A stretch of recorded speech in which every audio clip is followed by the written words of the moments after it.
ক্রমেই শক্তিশালী হয়ে চীনের দিকে এগিয়ে যাচ্ছে সুপার টাইফুন ইয়াগি। টাইফুনের প্রভাবে এরই মধ্যে দেশটির উপকূলে তীব্র বাতাস ও বৃষ্টিপাত শুরু হয়েছে। স্থানীয় সময় শুক্রবার দক্ষিণ চীন সাগরে টাইফুনটি আছড়ে পড়তে পারে বলে জানিয়েছেন আবহাওয়া বিশেষজ্ঞরা।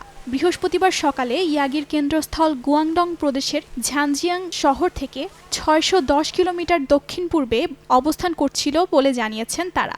দেশটির আবহাওয়া বিভাগ জানায় ঘন্টায় ১০ থেকে ১৫ কিলোমিটার বেগে চীনের দক্ষিণাঞ্চলীয় প্রদেশের দিকে অগ্রসর হচ্ছে ইয়াগি। এক দশকের মধ্যে সবচেয়ে শক্তিশালী টাইফুন হতে যাচ্ছে এটি।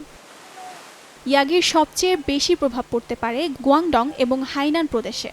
কিয়ংহাই এবং দিয়ানবাইয়ে ভূমিধস হতে পারে বলে সতর্কতা জারি করেছে কর্তৃপক্ষ।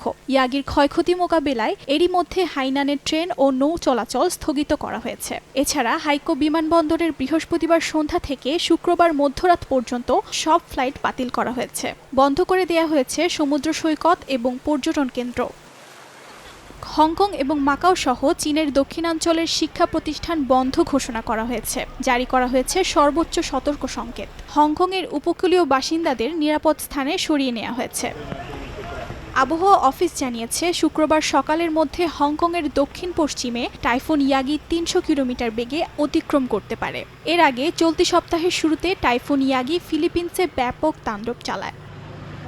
অর্জিতা শাহজিন, সময় সংবাদ।